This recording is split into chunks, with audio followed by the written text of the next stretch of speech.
Today's chat is brought to you by the support of all our Twitch subscribers. Through the patronage you provide the Focus Fire chat team through the Twitch platform, we are able to provide you with the weekly podcast as well as the website and other aspects of Focus Fire chat. If you have any interest in becoming a subscriber of the FFC and gaining access to some exclusive features over in the Discord server, please be sure to visit our Twitch account and click on the subscribe button. If you're an Amazon Prime member, remember that you do have a free subscription to Twitch every month that can be used for this. And for those of you who are already subscribers, thank you again for your generosity. You may have heard the whispers of guardians gathering in the shadows, exploring the mysteries of this world and the worlds which surround us. We are all in search of truth. Sometimes we need to focus that search. Focus that fire. And so we come together. Welcome to Focused Fire Chat. Well, welcome to Focus Fire Chat, recorded live on April 24th, 2020 over on twitch.tv/FocusFireChat. As always, want to give a big shout out to our live chat here with us tonight. Thank you so much for joining us once again. This week's episodes are going to be focused around exploring the various trials of Guardians. This particular episode will serve as what we have come to call the intro session of the week's exploration. Before we go any further, however, let's run through a quick introduction of who we have with us on the show. As always, this is your host, Blue Crew 86. And this is, I'm taking it for the team, guys. I'm going to be the next Hunter Vanguard so you guys can turn in your silly medals and stop being scared about participating. She's trading in her Dialogian title and... Yep. Trading in that Dialogian that I hope these episodes release in order, because otherwise that's going to make absolutely no sense. It's actually, I realized as soon as I said that, I was like, that's not going to make any sense to anybody, because... Thanks, Blue. I thought it was funny. It will be funny inside joke. Look, another week or so. Yeah, look for it in a week after you hear this episode. But joining us in the hot seat tonight is a good friend of the show and a friend of mine, Lux Regalia. Yeah, I took over Blue's announcing duties because he's getting himself killed in Halo at the moment. Hello, podcast people who can't see this. So, Lux. Hello. Oh, buddy, old friend of mine. You've been on the show before. Yes, I have, and I'm glad to be here again. Yeah, welcome back. So, we're going to talk about Trials of the Guardians tonight. Now, we're calling it Trials of the Guardians because we're going to dive over a whole bunch of other things, but for the folks at home, remind them where they can find you on all the different places they could find you, that you would want them to find you, I guess. You can find me at Twitter, at LuxRegalia, and at Twitch, at twitch.tv/LuxRegalia. And if you are a fan of watching any sort of Crucible play on Twitch, Lux does a really good job of not only playing himself and taking people through trials and everything, but also teaching. I actually learned a ton of Crucible strategy and pacing and knowing your gameplay and understanding your gameplay from this guy. So really go hang out, go give him a follow, go give him a shout out over there.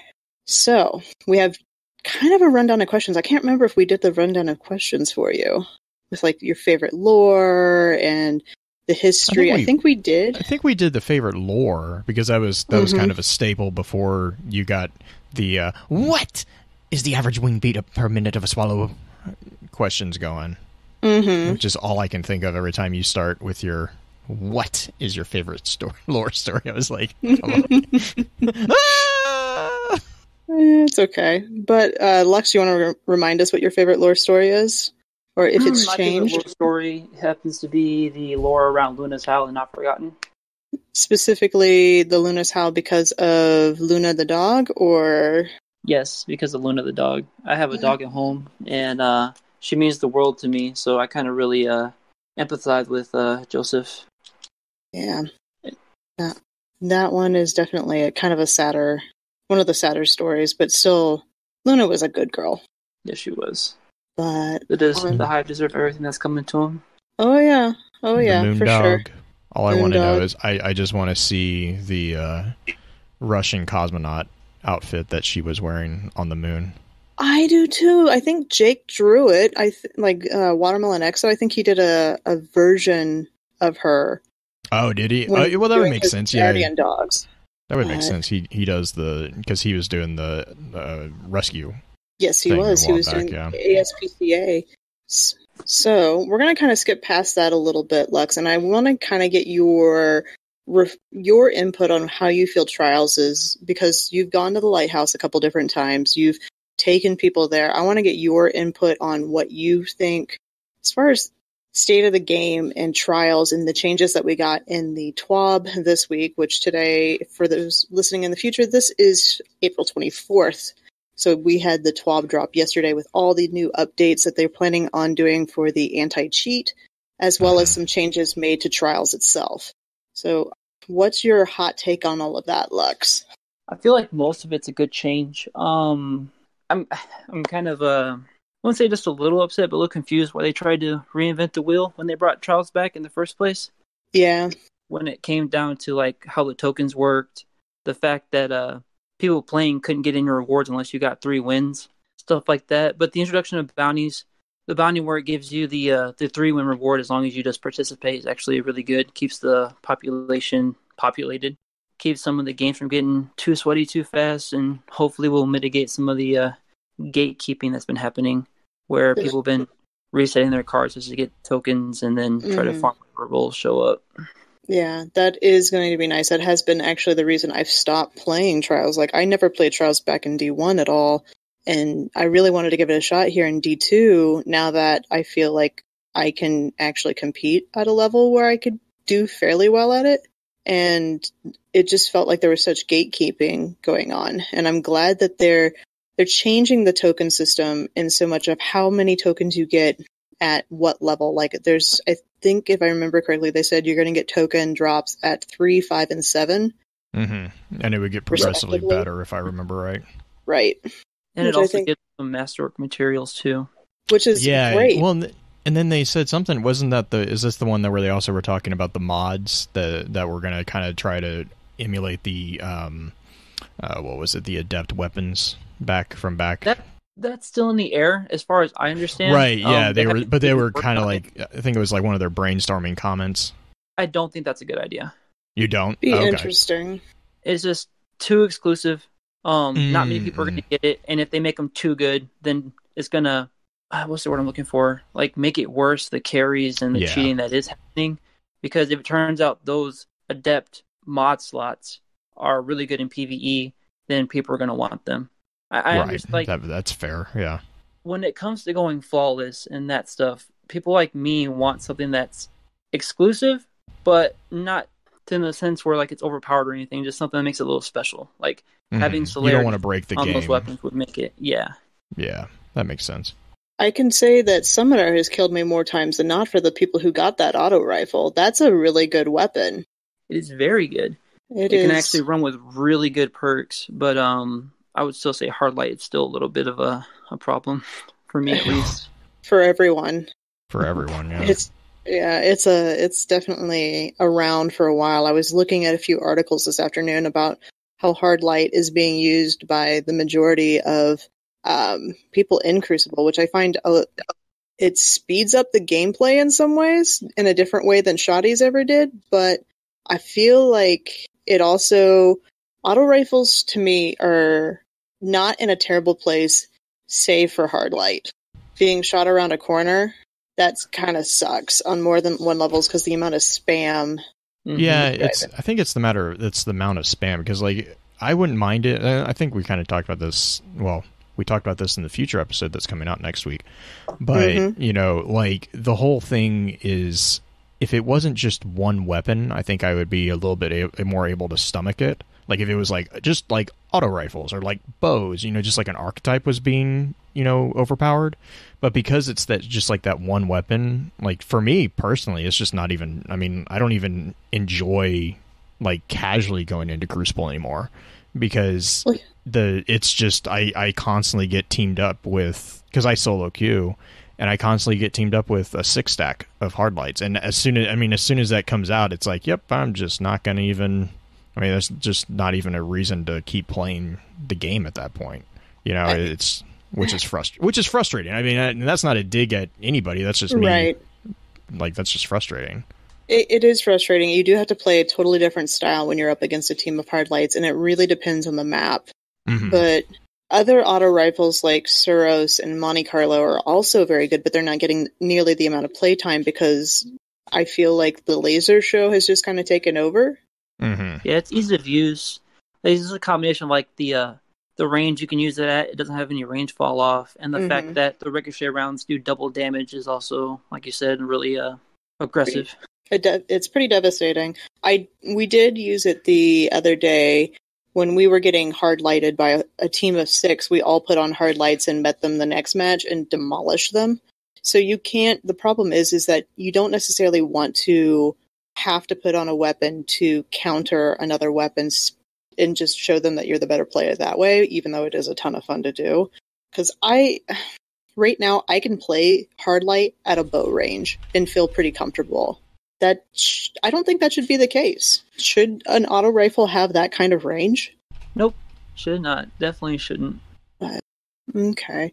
Well, what about any of the other changes that they were bringing forward with I know we're on console, so the PC changes don't necessarily affect us nearly as much when it comes to cheaters, but any comments or thoughts on some of the things they're planning on implementing across the board? The only thing I'm worried about is how when it comes to the cheaters, if you match with a fire team that's cheating and you go with them to flawless or win a game with them, either in comp or regular Crucible, you're going to get punished too. And that's a good idea, but it just comes down to one of the niche cases where someone wants to be malicious and joins a streamer or a popular streamer and uses an aimbot every once in a while and they get caught. Then there's going to be a problem of they have to get banned too. You can't pick your favorites. That's the only thing I can see them running into. But if they keep the cheating down, where like the playtime and the paywall, you might not be able to see that as much. But that's the only concern I can see right now. I do know a friend of the show who LFG'd back in D1, who actually got banned back in D1 because when she LFG'd, the other person was cheating back in D1, and she ended up having her account banned too because she was in the same fire team with them. So it's not necessarily a perfect fix, but I hope that people are cautious and careful when they're going into things. And problem is with some of the... Oh, sorry, go for it, sorry. I was just going to say, there's certain types of cheats that are harder to catch than others. Right. Seeing somebody who doesn't ever miss, it's obvious that they're using an aimbot. Seeing somebody things like the wall hack that is going on right now, where you can actually take down the walls, that's probably a bit harder to catch. It gives them an advantage, but it doesn't necessarily auto-kills them for them. So... Well, I think they also call out that was one of the reasons they were going to be doing. It's not just like an automatic decision. They do review them at like fairly often. I mean, to me, that would be obvious that you would want to not. I mean, like auto decisioning on anything is a very touchy subject. Believe me, I understand that. That's part of my job. Like it's a nightmare to do, but especially something like this, I don't know. To me, it seems like you would almost want to install like and I'm sure they have a system of like, you know, there's ticks or strikes against people. Because I mean, I agree with Lux on that. Is like, you know, as a person who solo queues quite a bit, I think that it would be really annoying because I mean, at the end of the day, I don't know what everyone else on my team is doing. It's not my job to know what they're doing. You know, and as a person who's doing Crucible, I don't think that's fair to put the onus on the player in that regard. I get the idea, but it's a slippery slope. Lux, you were going to say something? Sorry, Lux, I interrupted you. I definitely lost my train of thought. But going back to what you said, one of the someone had brought that up on Twitter, and if I'm not mistaken, DMG had replied just to leave the match, and it does kind of suck because if you're solo queuing into comp, which a lot of people do, and you see somebody cheating, you know, after backing out once or twice, you're starting to get bans from the playlist because you're backing out. But would it count in a solo queue list though? that's the question. Like, it would count in, obviously, the normal comp playlist, but I don't think it should count in the solo queue because that doesn't even make sense. You're not actually tied to that other person. Well, and that's... Do they have... So this is me not playing the comp list. Do they have a different playlist for people who solo queue? Yes. Or Yes, they they do. do. Okay. Mm-hmm. That's me. But the That's one me thing- not being familiar with that. So No, I that's guess that would be an One easy thing they're way to preaching distinguish, is- though. It's just to pick your friends and make your decision to have those friends carefully. That's really what they're saying for right now. Which It's a hard thing to I solo. will kind of take that one because as a person who predominantly plays solo, it's not that easy. Mm-hmm. Mm-hmm. And I think if that's what we're gonna double down on, I think that's gonna ostracize a lot more people in the community than it's gonna help. I think will be my tactful way of saying that because I don't think that'll have the desired result. Somebody personally. in live chat was talking about how it's weird how the content creators are looking forward to, or no, when creators can't wait for the next gen console to get away from the cheats. There's a exodus that's possibly going to happen with people moving from PC back to a console because of the limitations that the console provides in for opportunities for cheating. Like, you still really only get network manipulation on console, which they addressed as well on the TWAB this week. But Mm-hmm. it'll be interesting to see if there is an exodus back because of that. I know that there are quite a few people who are talking about it, but they don't like the frames per second. They've gotten so used to the larger field of view and the smoother frame rate. Yeah, the larger field of view I definitely can sympathize with. But it'll be interesting. Well, I don't want to talk about Guardian games because, that's kind of a salty thing. Oh my god. This is where my ignoring of social media comes in handy. It does. I got on right before because Potato messaged me and he's like, "Hey, everything all right?" I'm like, "Yes." So I'm like, what's going on? I am so confused why different people got on. I was like, oh, that's the Simpson emote right there. Walk in the door, turn around, walk back out. Nope.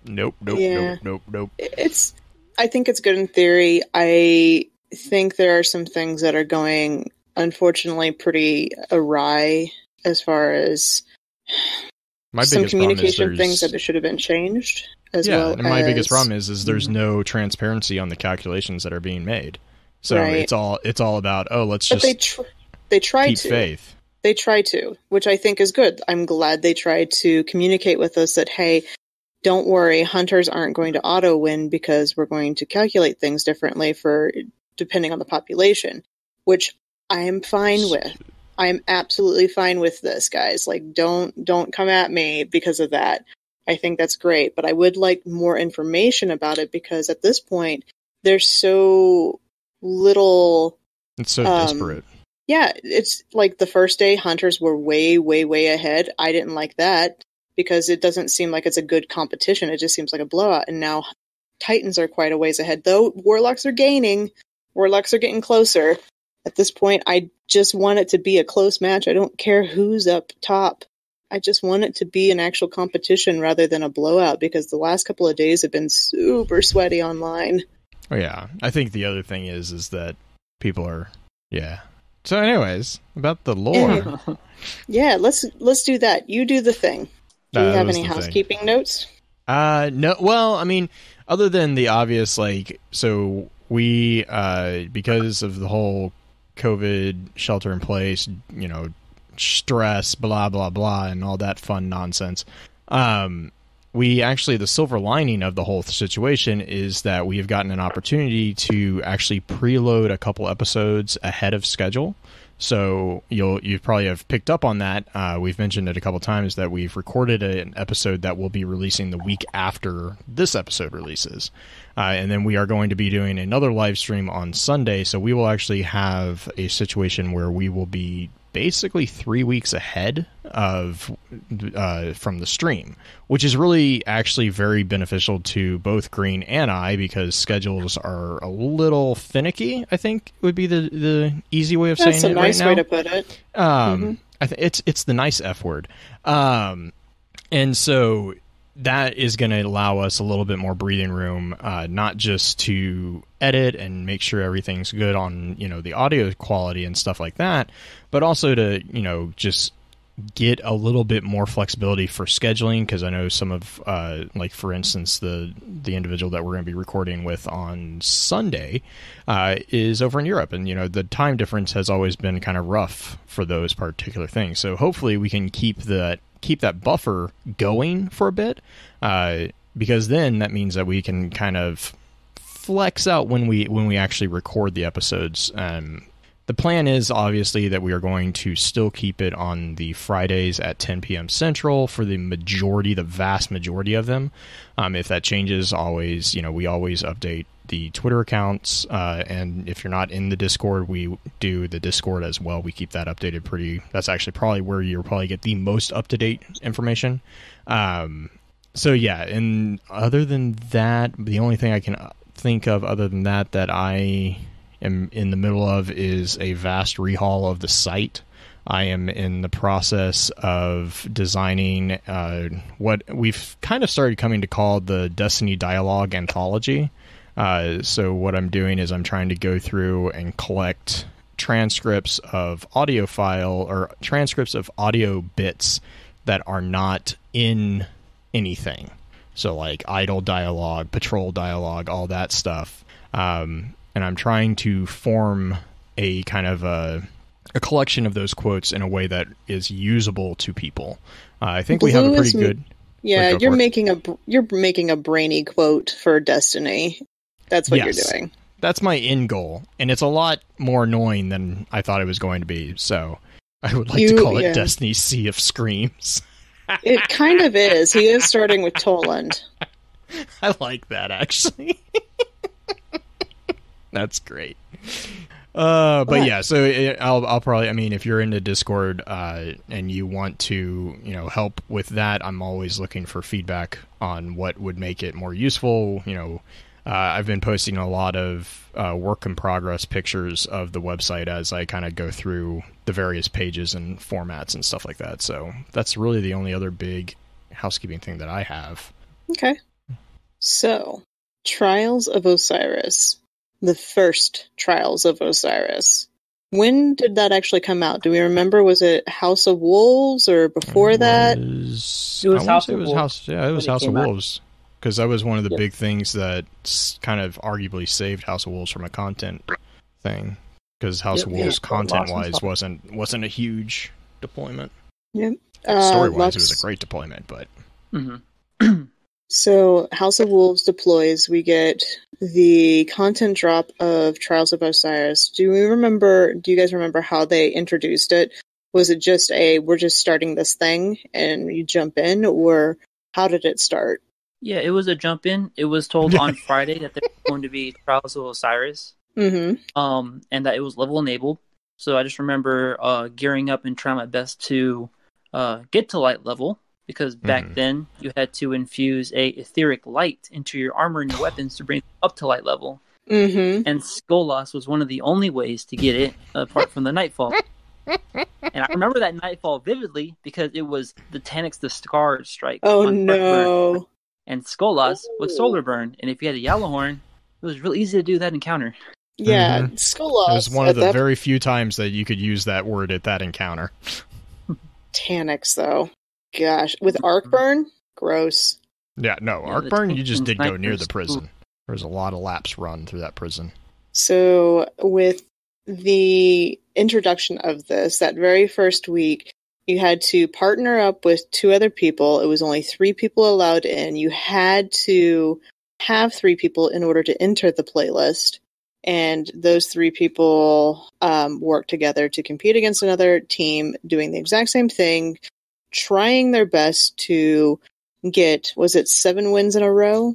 It Is was it 9 still- wins. It was 9 wins back in the day. Is it still 9 wins, or is it only 7 wins now? It's 7 wins now. Back when the Okay. trials originally came out, there were boons you could buy using passage coins. Mm-hmm. Those boons were 1 mercy, one where it was if you win your first 2 games, your third win was free, and then there was the you start off with a win. Okay. So it went from 9 to 7 if you had all the boons plus a And mercy. there wasn't exactly tokens like we're dealing with now. There were tokens back then, but they didn't get you gear like they do now. That back then, didn't they only really They contribute gave you the towards... ability to buy bounties and actually get the Mhm. boons and buy the token for trials. Okay. And then you got the actual gear from completing bounties, correct? Yes. And winning. Mm-hmm.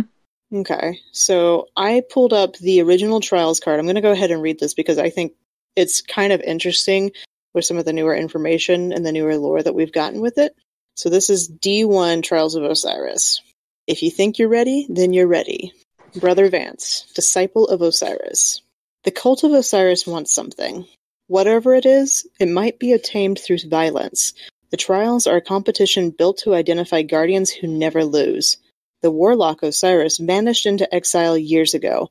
Unlike solitary Toland, Osiris left a network of acolytes and admirers who carry on his work. The cult invites only select guardians to their tournament, and only in teams of 3. The cult wants effortless teamwork, inexorable... oh my gosh, that word. Inexorable? I can't... Blue. I wish you could see this word. I'm terrible with that one. Anyway. Momentum. Like unstoppable momentum. I'm changing the word. I'm changing the lore because and something else. Consistency, perhaps, or luck, or fate. Any fire team that loses 3 matches is ejected from the tournament. Fire teams that win again and again earn spectacular rewards.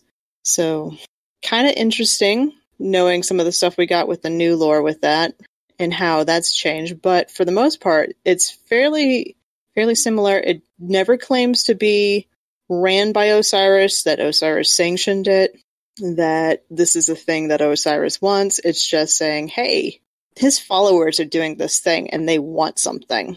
They're going to give you stuff for it. You can go play. But No. I mean, Yes. No. yes, maybe. That gear, though? As long as it's not Halloween event and everything is in blackout. And the spider. That, you know what, though? That was the best Trials I ever played back. I did try to play Trials once in D1. And what I did, I remember this very vividly. It was the map on the moon. That's the Hive map. That the really close. Cauldron. I think it's Sea Point. There's a ledge you can jump up to. And during blackout Trials of Osiris, no one came from the outside lane because they didn't want to be sniped because there was almost always snipers over there. So I just hid above everybody and we played hide and seek with the teams that we went up against in there. It was great. No radar. Anyway, All that's the my kind of... spiders.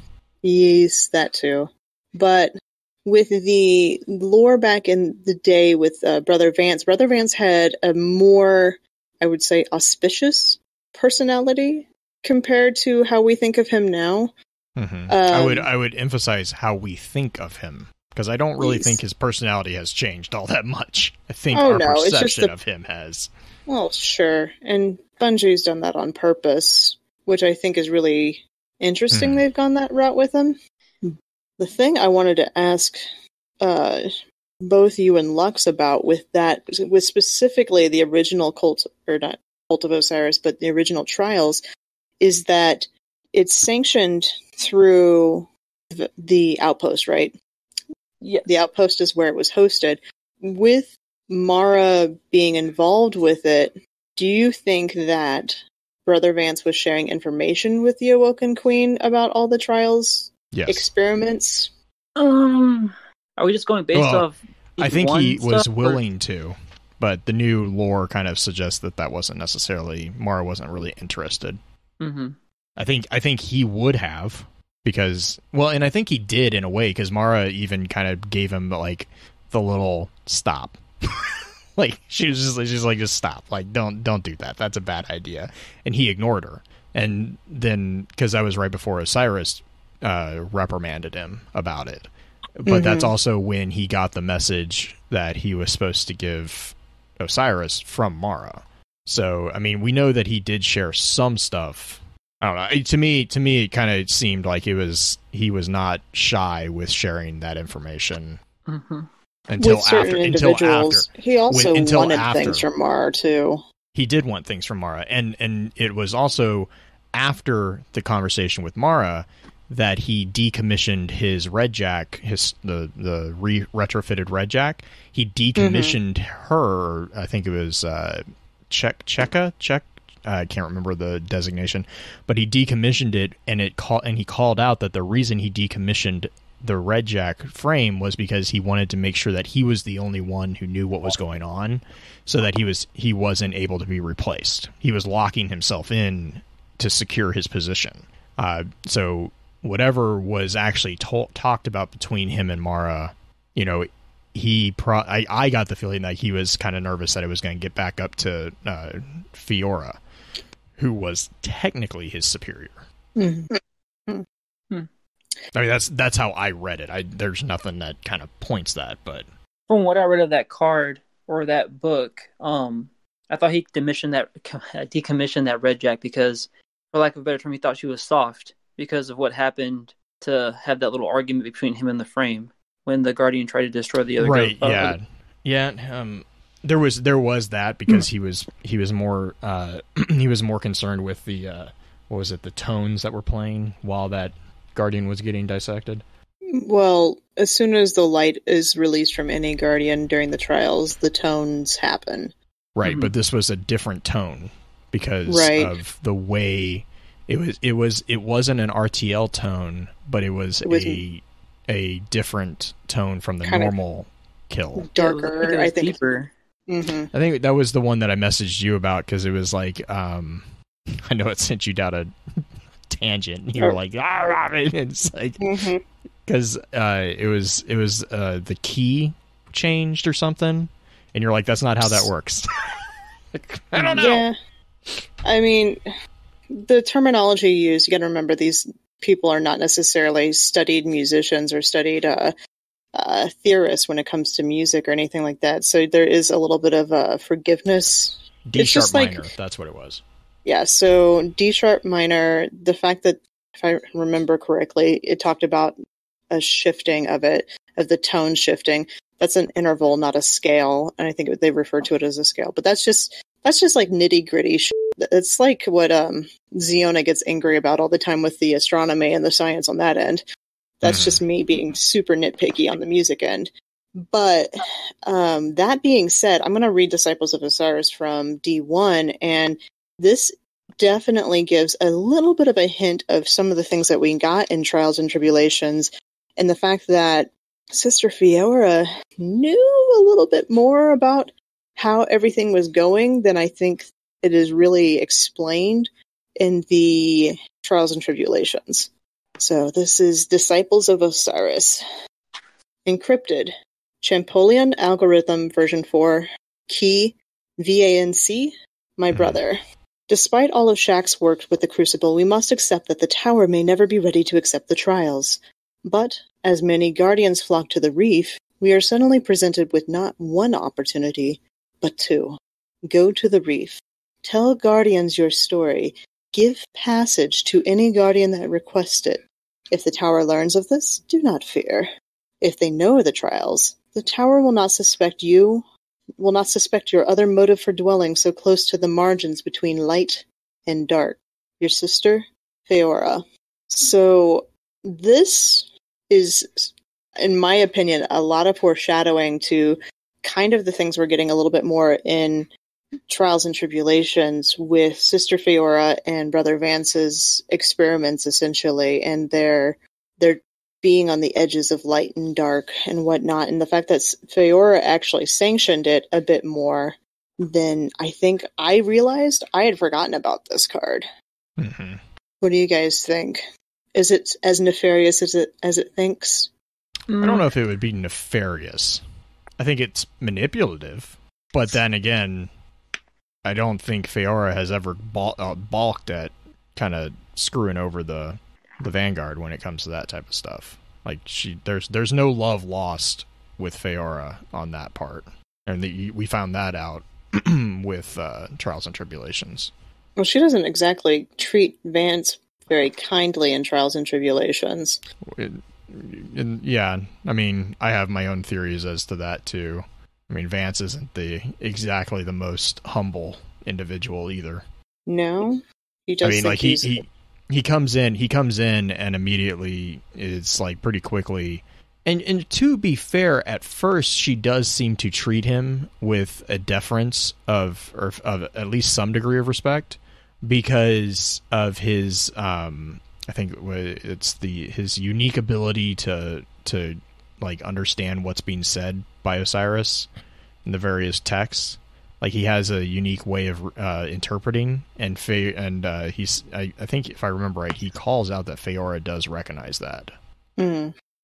So Dancing Vuru brought up a really good quote from D1. This is from Taken King.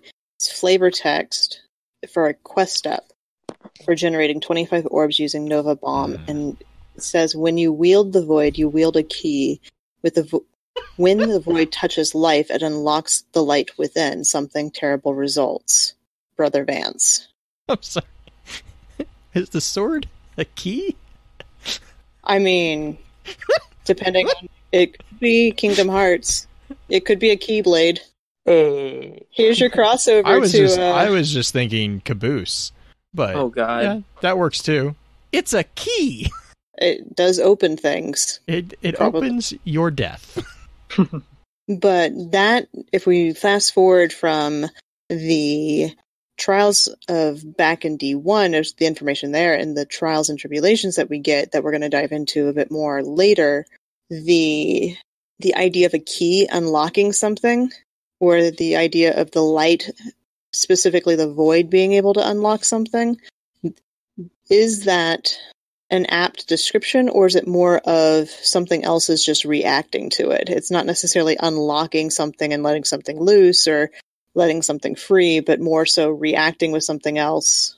Would you guys, with the towers and the spires that they're talking about, because you have the lighthouse in particular, that is brought up quite a bit during Trials and Tribulation, not necessarily the lighthouse from D1, but a lighthouse. Right. Well, and we do get confirmation. Yeah, we get confirmation there are multiple lighthouses as well. Mm-hmm. Yes. Which makes it weird why we built one in D2. Well, I don't think that's nearly as weird as you think, because if the deaths of Guardians in D1 for Trials of Osiris are based off of, like, they're vibrating and resonating with these lighthouses, and possibly, quote-unquote, charging it or tuning fork or however you want to think of it, if that is a aid to the possible Vex, the idea of us creating our own tower now, or our own lighthouse in D2, would mean that Osiris wouldn't have the connection to the Vex in quite the same way. May be able to control it a little bit better. I don't know. I think that the original lighthouses definitely have a lot more going on in them, rather than just it has a golden chest that you can hover over. Yeah, there was a lot of secret rooms. There was one secret room you could get into, and there was a Vex gate right underneath it. There was also the room with the Exo and Vex.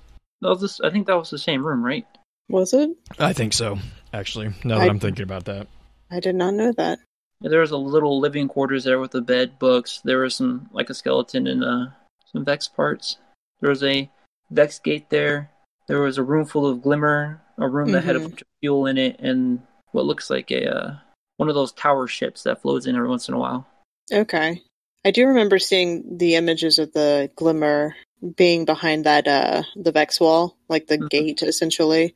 Oh my gosh. The lighthouse, if the lighthouse was initially a tuning rod or a focal point on the planet Mercury, would it be akin to the past and future lighthouse port towers that we see in the Pyramidion? Are they the more real-life version of it?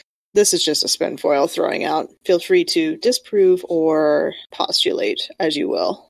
Well, I wouldn't know unless we had a little more information about it, to be honest. Hmm. The only thing I'm thinking of is it was used as a tuning fork for anything, it would be going like relaying back to the Infinite Forest, because it would make sense that if they had the Vex had the knowledge of the frequency of a light, how they were able to hone in on Saints and eventually cut it off. Wasn't Saint inside of the Infinite Forest whenever they were doing all of that, though, too? Or was he not? I'm trying to remember back into some of that one. I'm pretty sure he was, but even when we were in the Vault of Glass, they didn't really know what we were doing with our light. That's true. So, you have Brother Vance and the Cult of Osiris conducting these experiments on Guardians, needing Guardians that are pretty ruthless. And then all of a sudden, Trials goes away. Trials disappears. For game reasons, obviously. It's not like a lore reason. I don't think there was ever a lore reason given, or do you know if there was one, Lux? Mm-mm. No? Nope. Okay, so Trials disappears as far as in-game stuff, while Bungie decides to work on it for a while. It was gone for over a year. I can't remember exactly how long. And then we got Trials of the Nine. Totally similar concept, but different-ish outcomes. Did you ever go to Trials of the Nine Spire? Or I guess Depths, Lux, whenever that was going on? When you went into the spot, when you went to the public space, there was the Emissary of the Nine. Mm-hmm. And then, depending on how many wins you got, whether it would be 3, 5, or 7, you went up these little platforms up the spire.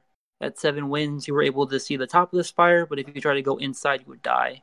And if you went floss, you were able to go inside, where you would land in an area similar to the place we go to see the visions with in Season of the Drifter.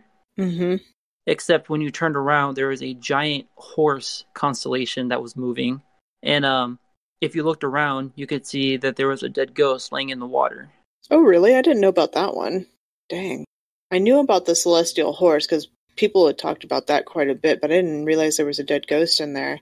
Mm-hmm. So, Trials of the Nine, did it function differently than Trials originally? I think it wasn't a 4-man event, not a 3-man event?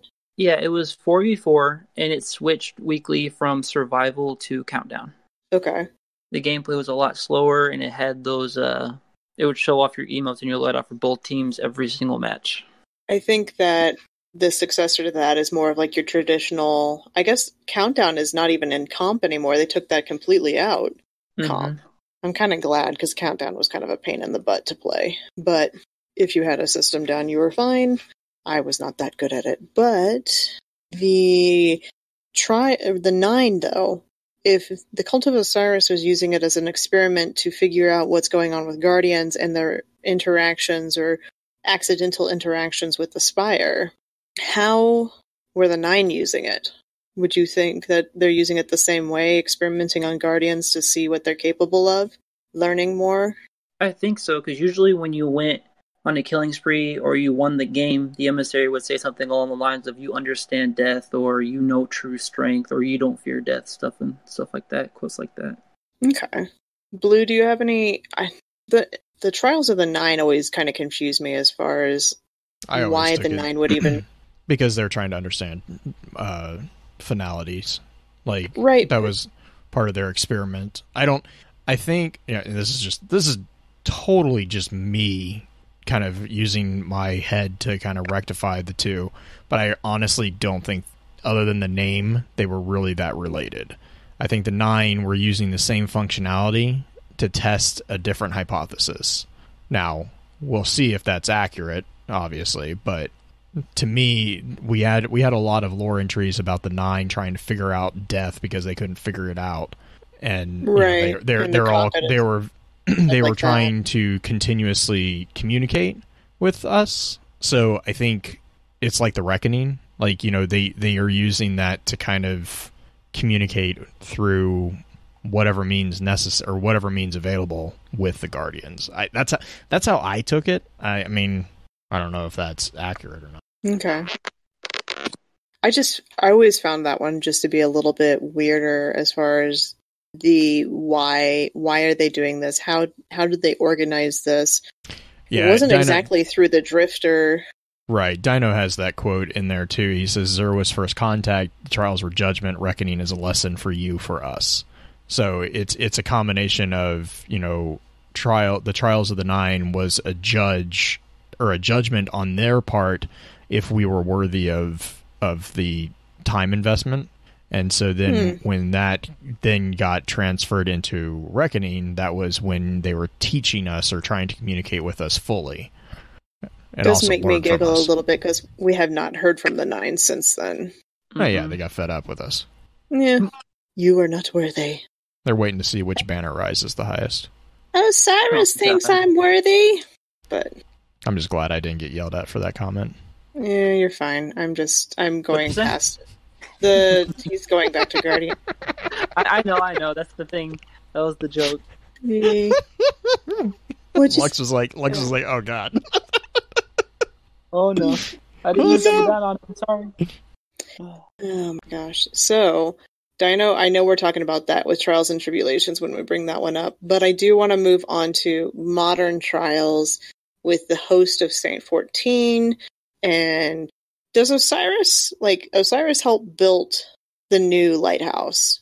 So Osiris obviously is sanctioning this. Well, he's sanctioning it in so much as this Trials of the Saint 14 now. God, I love that card. That was so funny. Or that wasn't a card. That wasn't a card. That was the web lore, right? That was a web lore. Yeah. I'll call it Trials of the Saint 14. You know how Guardians are with the names. Oh goodness. Yes. What do we think about Saint running Trials now, and is it being used in the same manner? I don't think it's being used in the same manner, but I don't know if it's for the same purpose. I would also say it's a lot safer because that's what I mean, though. That's what I mean is like and that goes back to the situation we were kind of talking about with the Rogue Lightbearer. When it was Vance doing it, he allowed it to happen. When it was Saint 14 got involved. Like he came on the field and put the transgressor in her place. Like right. it was not a oh, let's see how this comes or plays out. Saint got directly involved very quickly. Whereas with Vance, that wasn't. Vance actually, I think Lux made the comment about that. Vance actually got reprimanded the Red Jack because it wanted to. Was it that it didn't want to give it the win, or they didn't give it the win? Good, but Vance basically didn't care. Yeah, because at the moment, I think what's happening was the Guardian was holding the other Guardian's ghost at gunpoint and was ready to pull the trigger. When, it was a violation of, was it C23 something, Crucible sanctioned C23 or something like that. I was like, oh, that's cool. Got a little tidbit into the rules and regs, which also makes me think of the Iron Decree. Yep, and the Hunter rezzed herself to protect herself, and he said, "Give them the win." Oh, that's right, because the Hunter rezzed and instinctively threw Golden Gun. Yeah, I remember that. Yeah, she did not want to die. These are all from the weapons cards for the new Trials weapons, correct? Some of it is. I honestly, I'll be 100% honest. I don't remember. I know the Rogue Guardian is from the weapons cards. I do know that. So the Guardian that pissed off Saint is from the weapons. I'm pretty sure. The Warlock. Hang on. I think the one we're talking about is from Trials and Tribulations. The other one, where Saint got involved from the weapons. Yeah. Okay. Thank you. Yes. But my point is, thank you. Yeah, my point is that there were two instances of basically the same scenario, and you see how each of the, I guess, MCs would handle it. Saint definitely is a safer, as much as it can be a safer. It's definitely safer under Saint's eyes. It's interesting what she calls out. It is from the Scholar, which I believe is it a fusion rifle or is it a scout? That's a scout rifle. Okay. So Saint 14 calls out enough. Sola, who is the transgressor, took a step back. A transmat deployed Deployment fired behind her. She turned, perplexed at the massive armored figure now stood before her. I don't know what strange light you are weaving, Warlock, but this is too far. I didn't realize trials had gone soft. Mm-hmm. No, your victory stands. This is not the Crucible. There is no punishment. But I will not allow needless torture of a Guardian. Isn't Guardian on Guardian violence the point? Strength through death? You are no Guardian. I hope you know what company you keep. And he had turned to Krimik. Krimki? Krimik? I don't know. Krimik 5? Yeah. Strange names. Mm-hmm. It's interesting how, that character in particular, Sola, who was very much so apparently an original Trials fighter with the way that she speaks, saying that Trials had gone soft, who, like, if the original Trials are true and Guardians actually died during it, and this one is the softer version where Guardians survive it, it's definitely telling for those who are putting other Guardians down for good. I would say it's more, in that case, definitely would be more of the intent, but from original Trials, I would think it's more of heat of the moment kind of thing for most Guardians, with some outliers here and there. Dino's saying that the first final death was in the Red War, though. If that's the case, then why? Then was it just the experiment? That was That's an accurate statement. The first return to light was in the Red War, was when the light was extinguished, because the Guardian died right as, like, I think something about, like, they got caught in a pulse grenade, or like it was something weird, but it happened just at the right time so that he wasn't able to be resurrected, and that's when the D minor note was played, which Vance got all happy about. Okay, so that's when the first. That's the only. I think I would go on. I would almost go on record and say I think that's the only true death in Trials that we have. The two scenarios with Sola, with Saint, and then I can't remember the unnamed Titan with Vance. They called the match off basically before either of them went too far. The unnamed Titan got golden gunned by the Hunter because the Ghost, he held the gun he basically was playing Russian roulette with the Ghost, and the Ghost panicked, resurrected the Hunter. The Hunter was resurrected and immediately fired off a golden gun and killed the Titan. And so that wasn't, neither side were RTL'd, but it was the situation where he was threatening the Ghost. And then with Sola, she was experimenting. She was basically torture killing. I can't remember who it was. Was it a Hunter that she was torturing? But anyways, she didn't actually RTL them. So they're technically in lore. I think there is only one true death in Trials, but that goes back to Saint's whole thing of, like, death is one thing. That's not, needless torture is a completely different thing. Right, it's that towing of the line of light and dark at that point. Right. So I'm kind of skimming back through Trials and Tribulation, trying to find the true death. So, because the timing of Trials and Tribulation happens way before the Red War. So there was, if that's the case, if the death actually occurred, it technically wasn't through Trials itself. It was before Trials was established, because that's what caught their attention. The ringing of the tone. So the ringing of the tone was started when they were first on Mercury, and the Cabal attacked. One of the detachments of Cabal attacked, and one of the Warlock sisters who had been with the original Disciples, they fell in the battle protecting the civilians. And Vance recognized a change in the tone. He basically heard the tone. And he mentioned it to Feora, who then kind of got the Warlocks to engage in some Thanatonatic rituals to confirm it. And then once they confirmed it, that's when the Trials started. So it was actually the first time that anyone heard a tone was actually not in Trials at all. It was the Warlocks were actually defending the civilians from a Cabal detachment on Mercury. Right. And their death, without being a final death, already correct signaled the tone. Yeah, so like anytime, which actually begged a question I wrote down, because I was like, so does that mean that the lighthouse is pinging off anytime a Guardian dies within the period? vicinity? Like, well, yeah, like, I mean, is it within a vicinity? Because like trials, when they're doing trials, they're kind of all, because the maps were, and this is again me kind of speaking a little bit out of my comfort zone because I didn't really play trials. The maps were static for the event, but it was just for that weekend. Like the following weekend, it'd be a different map, right? Yes, like they rotated maps. Yeah, it rotated maps, but it didn't rotate between matches. It rotated between weekends. It was weekly. Weekends. Yeah. Mm-hmm. Yeah. So that begs the question to me. My question when I was reading that was like, does that mean the lighthouse picks up the deaths of all Guardians? Which, I mean, isn't, I don't really want to say yes or no, but it wouldn't surprise me if that was the case.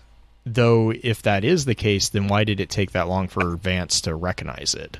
Also, why would he need his own tournament to? Right, and I think that and which is why I kind of go back and forth on it, because there is a call out within Trials and Tribulations about how they have special setup with a connection to the lighthouse with the map.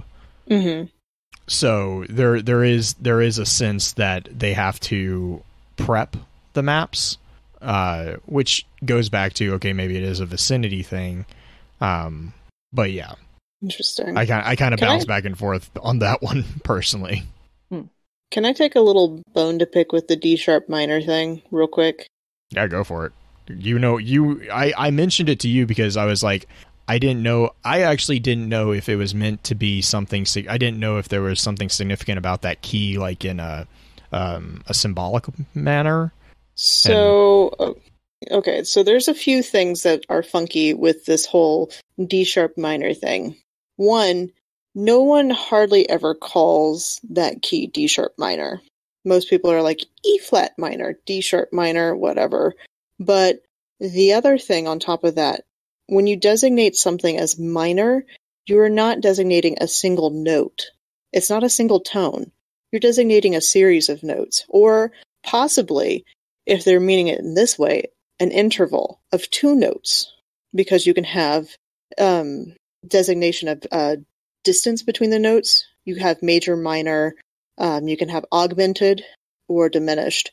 The minor designation is either a reference to a series of notes or 2 tones that are played at the same time, or back to back. But the idea of D sharp minor being the only thing played, that doesn't make any sense, because D sharp is just what it is. So in my theory, the tone that he hears is actually a series of notes that are overlaid over the top of each other.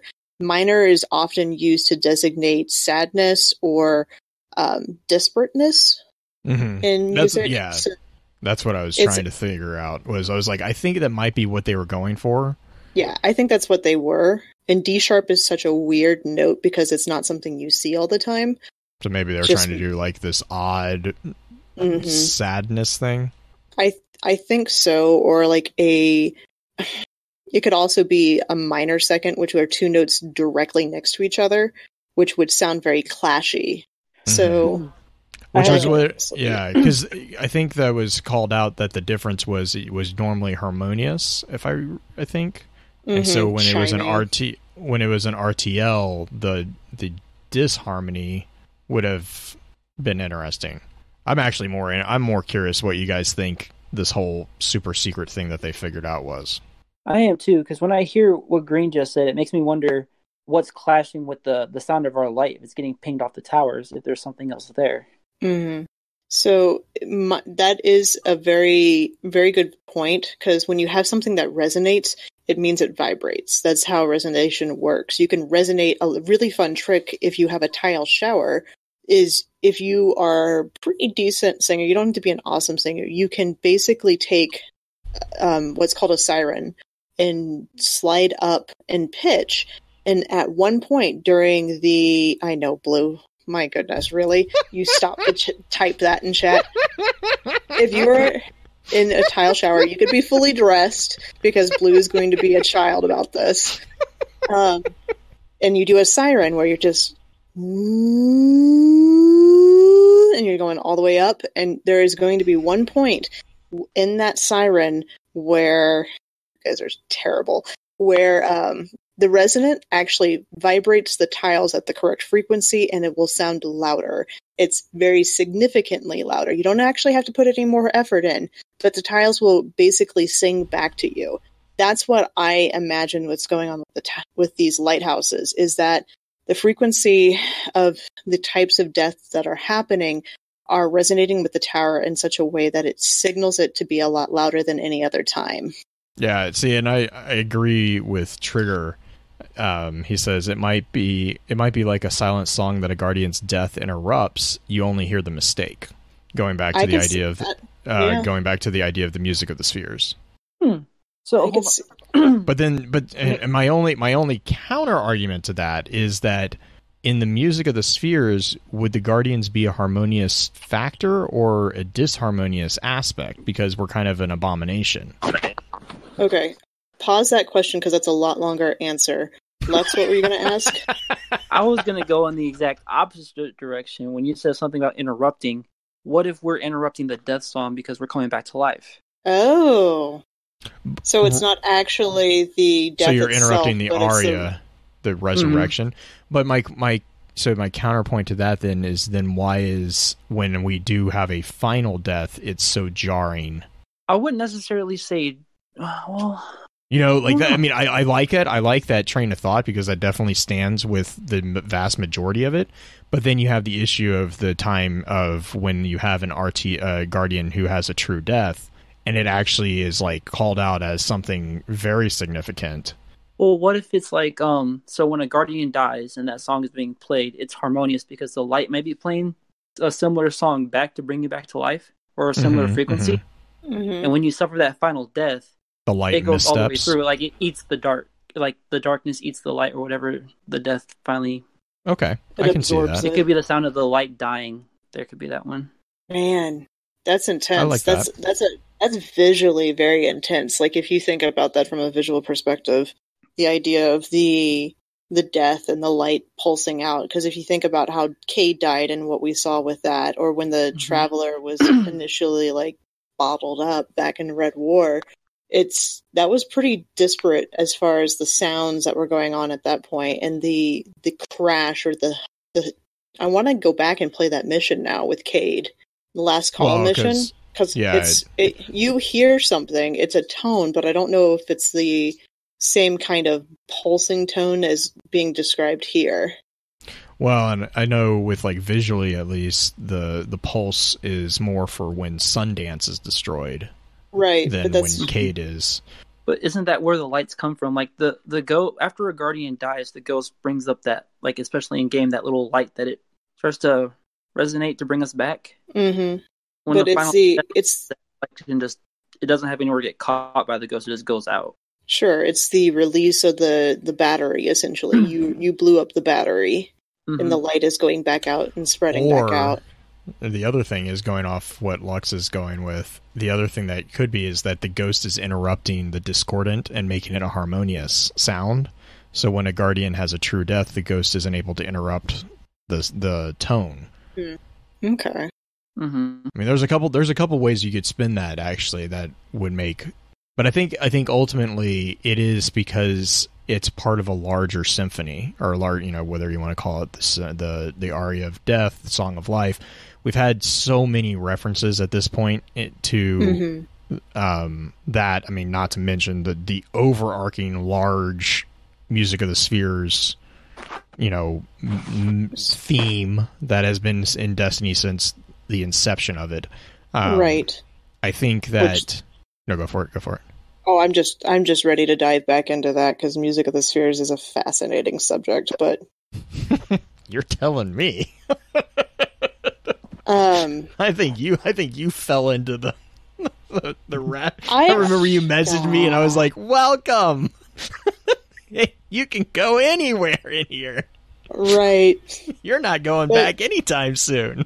The music of the spheres is it's an idea that's not necessarily new. It's a very, very, very old idea. It's an ancient philosophical concept about how the movements of the celestial bodies are proportionate and that there is a harmonious aspect. And you have to remember that during this time when these concepts were being really, really fleshed out, that the music and science and mathematics were all intertwined, which if you really, really look at music, it is still very mathematical and it's still very scientific too.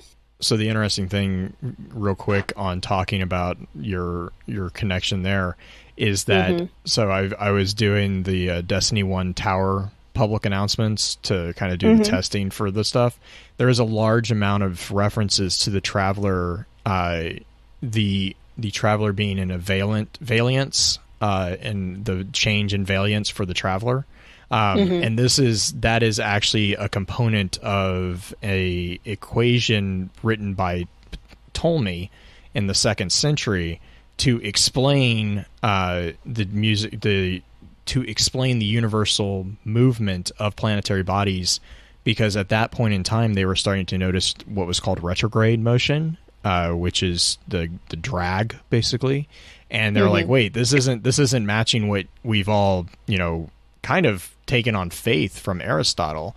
And so Ptolemy actually went out and made an equation that explained how the retrograde movement was not a counterproductive argument to be made against the universal movement. And that is the reference that is being used to explain the motions of the Traveler back in D1. It was a really interesting little dive that I got to go down. So the music of the spheres is the idea that everything around you is resonating. And specifically large celestial bodies, they have their own song. And there's been plenty of composers over the years who have done different play-ons to this idea. I think a really, really popular one is the Holst song, The Planets. But there are plenty of different songs out there, including the music of the spheres, created specifically for Destiny. And each song and each song generally has its own key, which means that each planet has its own series of tones that it likes to play around with, that it resonates well with based off of its components and its biological setup within the planet and composition itself, which makes me wonder that within Trials and Tribulations, these deaths, if they're resonating specifically with the Vex technology of the lighthouses on Mercury, they're resonating in a way that is being... I just had an idea, but no, continue. Sorry. It's just the Guardians don't necessarily resonate at the same frequency as planets. So the Vex created something that allows them to gather those frequencies, which is also very weird, in my opinion. They're gathering intel on us all the time. What if they're gathering intel on the Traveler and we all kind of chew back its light, its frequency, or its song? We're feeding them information.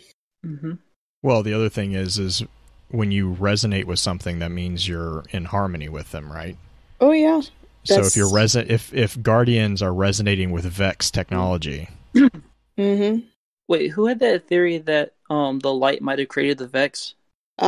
It's been around. I think it's something that I've seen a few other people in Reddit talk about as well, that the Vex could theoretically be on the side of the light, even though they have a different functionality versus the side of the dark, like the Hive. Because even the Elixni are not darkness necessarily. Isn't the only reason the Vex even do Hive practices is because of Quoria? The Black Garden. Yeah, pretty much. That could be a byproduct, right? Well, and that's a byproduct because they were trying to understand the geometry of our realm when they were brought into it. Well, yeah, Quoria ascertained that through the Books of Sorrow with Crota, right? Like the whole thing, or not with Crota, with Oryx. And the Ecumen, which is its own very disturbing theory. Mm-hmm. Because how did Korea get access to the... But anyways, yes. Interesting. So if the Vex are just trying to... The Vex may not be able to necessarily attain the same status or the same level of usage of light, but maybe they're trying to use it. Yeah, understand how it works. Well, or either that, or they're just... If light is truly like an anima level energy source, it's maybe just they're trying to understand just the same way the Nine are trying to understand it. Mm-hmm. They're just trying to understand how energy works in this realm. So here's my next question, and this is tiptoeing towards Sunday's recording a little bit. The opening card of Trials and Tribulations talks about the planting of the seeds within Mercurius and Philae. It was supposed to be a garden world. The Chapter 1 Instigate from Trials and Tribulations talks about the seeding of Mercury, and it initially talks about it through the eyes of what we assume is somewhat the Traveler, based off of not only the specific formatting that the words take with the weird, I don't know what to call them, the vertical Pipes. lines. Yeah, they're pipes. Are they pipes? Mm-hmm. I did not know they had a name. Yep, pipe delineated. That's what we do all the time with APIs. I feel like I'm reading Mario now. That's, yep, okay. Continue. It's an alternative to tab delineated or comma delineated. So usually you'll get like pipe delineated information feeds. Gotcha. So in that, you kind of get the idea that it's the Traveler speaking, but it's in complete description of the Vex being born in that area. Did you guys catch on to that at all, or have you guys looked through that at all? Yep. The other fun thing is to take out the words that are within the pipes. It doesn't quite... It doesn't work completely. There's one spot it doesn't work. Yeah, there's one spot that it's a little difficult, but it was a fun little... I was like, I wonder what happened, and then I think was it the first one that it doesn't work, or was it the second one that it doesn't work? I can't there was one of them it works actually pretty well. Mm-hmm.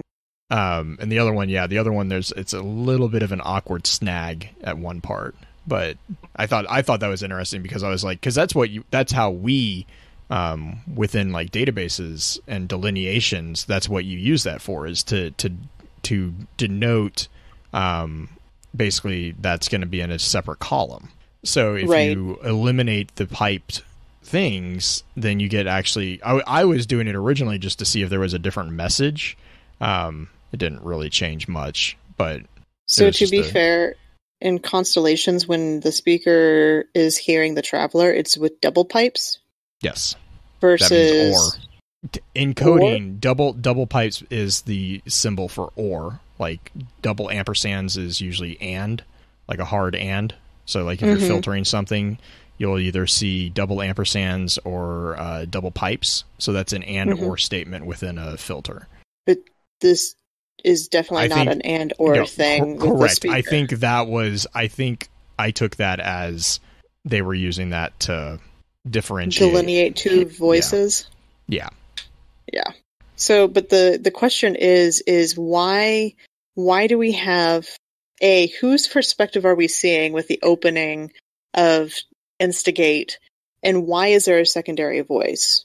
Does Trials have both the light and dark being so closer... I don't necessarily want to say closer to equal, but so thinly like veiled between the two, like there's no differentiation from there? Is that literally what we're seeing, is a sharing of both light and dark being reported through here, or through the eyes of the Vex themselves? Like, are the Vex describing this to us on Mercury? And if so, why do the Vex care? Like, who is trying to talk to us? Like, why do they care to say something? I love that.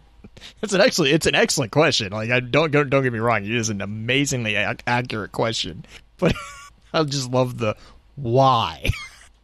It drives me crazy. It's almost as bad as a subway on a planet that has nowhere to go. IO. Is it the Winnower and the Gardener. Yeah. In the opening of Trials and Tribulations, you think it's the Winnower and Gardener? Oh, like, you mean, like, do you think that's the speaker at that point, or the voice of that card? I mean, it's definitely a possibility. I would say that every time we have seen references to them, they have not followed that particular format, whereas we have seen similar formatting with other characters. Mm-hmm. So, you know, just in like contextual history there, I'd be more inclined to say it's something along those lines than something completely unrelated, if that makes sense. But I'm not going to say it can't be. I mean, that's the fun part. I don't know. That's one of the things that bugs me most about that book. Also, trying to record that card audibly is a pain in the tuchus. Oh, I can imagine. What if it was... I'm just trying to put together in my head if, for any reason, this is Brother Vance and he's hearing a voice in his head. You know, that was the first thing that Twitter blew up about as far as the lore people on Twitter. I think Anon made the joke of Brother Vance is the next speaker. He's nicknamed the Speaker of the Lighthouse. I know. It's just one of those things that makes you kind of cringe a tiny bit. I just found it. I mean, I like how even Vance calls out the irony of that. Like, even he was like, "That's really cute." Like, he can't stand the Speaker. Almost, it seems. I hear the word speaker, and immediately I went to Saint 14, since he would know, based on the first sentence, it was / supposed to be a garden world. Mm-hmm. That also, isn't that the actual voice line we get during the mission when we first go to Mercury back in Curse of Osiris? Like, there's that mission where it talks about the garden world and whatnot. Yes, I think so. It's almost as if we're getting not only the history of that area. I don't remember who's the one who's talking about it. Maybe Sagira? It was I think it was either Sagira or Ikora. It was a female voice, wasn't it? It's been so long since I played that mission. No, I'm right there with you. Man, that, and if it could be a call out to just the setting, a very strange call out to the setting, and I do think it's a little bit more than that, but yeah, it was Ikora. Dino has the... Thank you, Dino. Mm-hmm. But it's interesting to contemplate that. Now, in the Trials weapons, we get an actual scene from an event of Trials, or from a game in the tournament, through the eyes of a particular fire team. And Blue, you mentioned this earlier, how the Warlock, and we had talked about it a tiny bit earlier, about how the Warlock kind of stepped outside her bounds and basically was doing a Nova Bomb inside of another Guardian. Yeah, Sola, I think it's, was it Scath, I think is her last name. She's a special lady. Special is, I think, a little nice, you know, like Jack the Ripper was a special person. Sure. She was. That's what we're calling it. Green's like, okay, if that's the definition. If you guys have never read the Trials weapon cards, I do think it's kind of a fun one. It's a good one, yeah.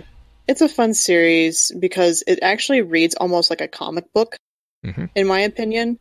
It's a lot more action-based and a lot more akin to what I've seen when it comes to people who run Trials, who are not backpack gods that actually have to use teamwork and not just sacrifice their charges to... I like how it like calls out some of the strategies that they use. Because I think Krimkey is the sniper or whatever. He's the one who watches the flank, for the flank.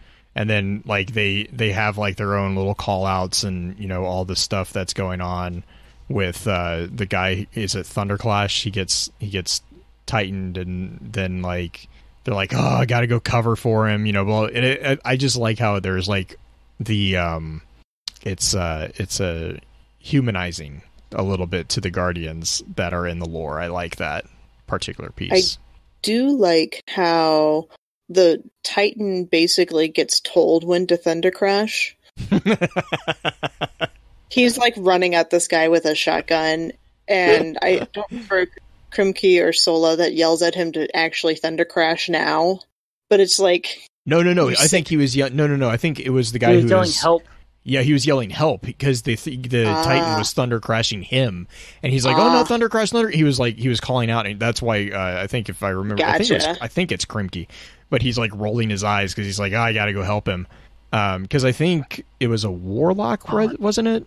And he had a fusion rifle or something. Yes, somebody had a fusion rifle. I don't remember the class, but the fusion rifle was charging up. I like your description of it though, like it's almost like a text graphic novel. Yara is another one, and Saji or Saji. I don't know how. I have those all on the. I put them all on the map of Guardians. So a fun thing about these is if you're reading these cards and you see there's two different fire teams. These two different fire teams are talking about the same instances within the match too, because in the Astral Horizon you get it from the viewpoint of Sadhij. Yes, I am so terrible with Indian names. I think he's the one that gets Thunder Crashed. Yeah. Let's see here. The Saji felt the current surge through him and arc through the air, connecting him to his target. He is the Titan. He is the Titan. As his opponent's fusion rifle lets loose, Saji surrendered himself to the light. His muscles convulsed as droves of arc energy pulsed through his nervous system. So you get the same instances through two different fire teams' eyes. It's very a la Kentark 3. Which I also really enjoyed reading because of that exact same pattern, like the breaking up of the same event with the Kentark that was from 3 different perspectives. From here, I think you actually end up getting 5 different perspectives. I don't think you have Kataki. 6. Yeah. Do you get all 6? I couldn't remember. You do. Okay, I couldn't remember if you got all 6. The Eye of Soul card that you were talking about with what is his name, Keki or Katais? Yeah. Kataki. And how it whoever the Titan is that's supposed to be helping him, just let him get hit with the Thunder Crash before he tries to let him go. Sacrifice. Oh, I do like how each of the weapons I think that are being used in this card, this is something I'd have to go back and double check on, but I think each of the weapons are specific towards each of the people that are talking, because the card for Exile's Curse for the fusion rifle is also talking about the Titan that's thunder crashing and the charge that he's trying to charge up the fusion rifle, Katake's fusion rifle. I kind of got the feeling that, if I remember right, I think that was accurate too, because I think there might be one that doesn't. I think because there's a sniper, right? Snipers, Krymke's.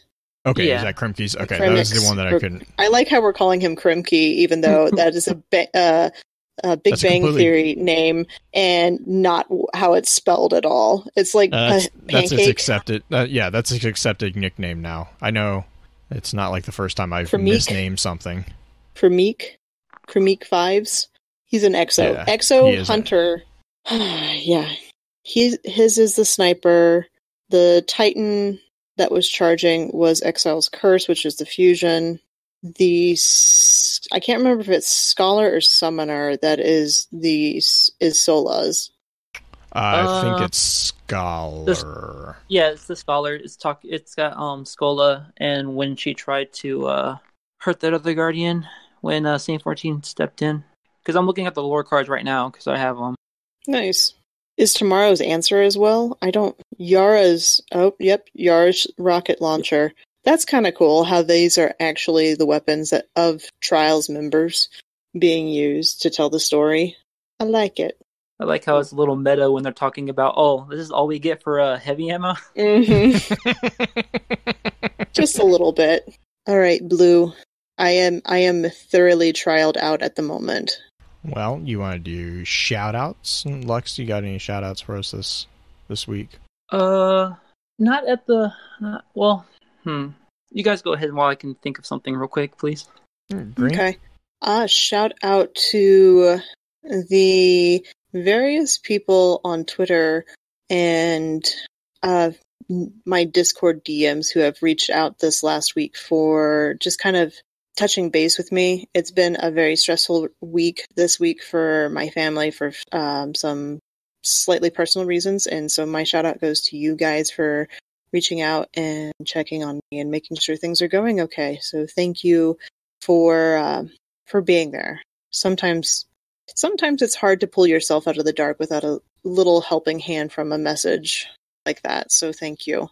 I appreciate you guys. Lou? My shout out to this elite who is somehow managing to dodge. Oh my gosh, he actually boarded my warthog.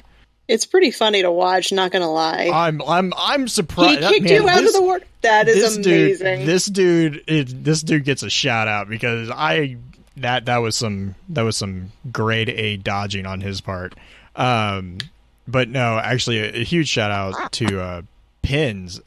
He sent me a care package and I got a load of new Halo pins.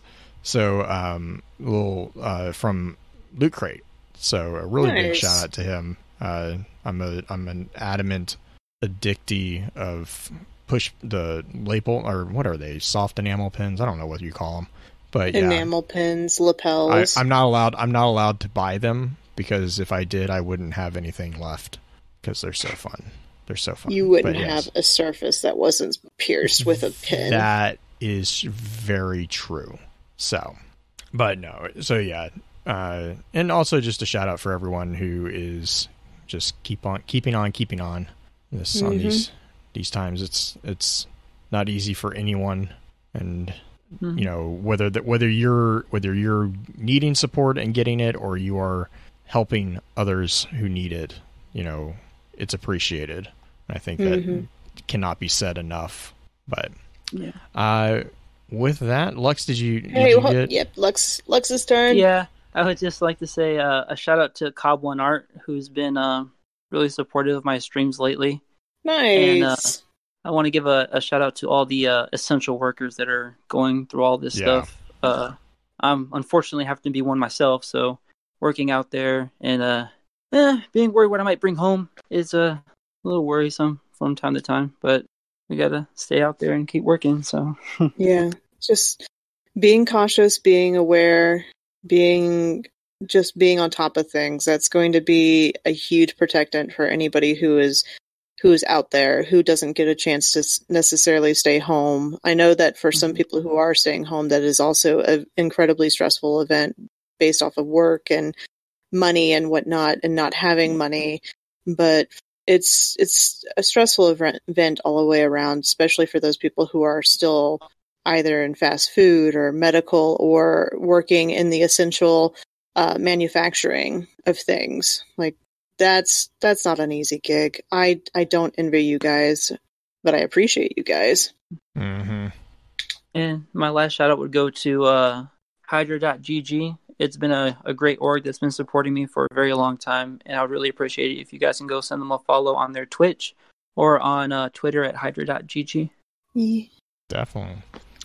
And as always, just want to thank you for your time. And remember, with wisdom we conquer. Stand strong, stand tall, and keep exploring. With that, we'll begin to wrap the chat up. Thank you again to those over on Twitch for coming to spend your evening with us. If you'd like to join us for the live streaming of the episodes, please be sure to give us a follow over on twitch.tv/FocusedFireChat.